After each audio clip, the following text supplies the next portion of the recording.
Do you really think the app market is saturated? You couldn't make more money from app stores or Android Play. You're wrong. If you think like that, you're wrong. The growth rate of the app revenues is actually like insane. Maybe the number of apps that download are like similar or increase like slightly, but the per capita that people spend on the app, it's getting higher.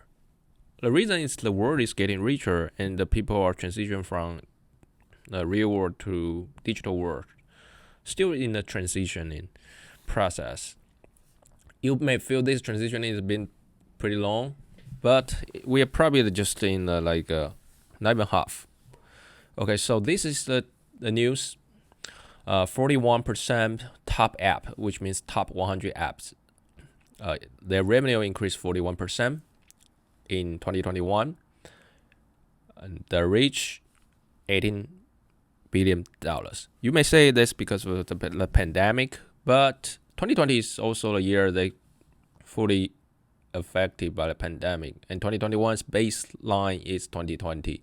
So in such a strong baseline, and 2021 can still like perform so well, you can know there's some underlying reasons behind that. It's not just a pandemic. Okay, and what's interesting is we can just look at this. This is the global consumer spending in top 100 subscription apps. Now almost every app is subscription based.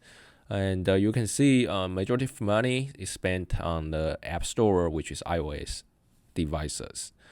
And it increased a lot. And what's even more interesting is in Android section, it increased 78%. That's interesting.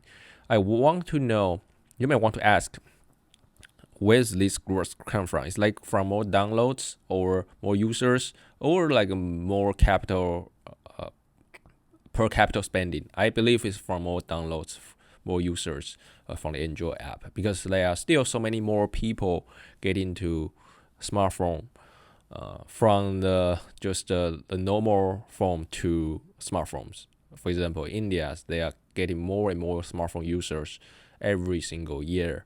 It grows very fast, and Africa is also the same thing. And they just say the U.S. consumer spending in App Store, but we cannot use the more users to explain this because the Android phone users in the US are almost like already saturated, already fixed. So why they still increase so much revenue? I cannot explain, and I want to know. I may do more research on that. Type of 100 subscription apps, or you can say that people like concentrating to the top 100 apps more. It's more become more monopoly. Okay, what I want to show you most is you probably will find very interesting is the top subscription apps for 2021, the consumer spending. Just take a guess in terms of like overall revenue. What's the best? What's the most subscribed? What's the most earning app? It's YouTube. I cannot imagine, because who actually subscribe to YouTube? At least none of my friends does. Okay, so YouTube, you can do several subscriptions. You can do YouTube Premium, which you don't need to see ads. And I believe there's some YouTube Music. It's something like it's related to the background playing feature.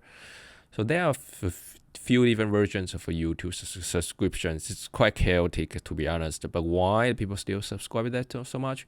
I do think, yeah, I believe YouTube is the one of the largest mobile apps. But how come people pay so much? Because I'm personally a very, very strong, heavy YouTube user. I still don't feel a need to pay for YouTube. And the second one is Tinder. I'm not so surprised because of Tinder is during the pandemic, people are lonely. People couldn't just get to see each other in person. There are very few in-person events. So how can you know people is by using dating apps, right? So Tinder, for sure. Picama, I don't really understand what the app is. It's interesting. There's an app in the third place, and I have never heard of.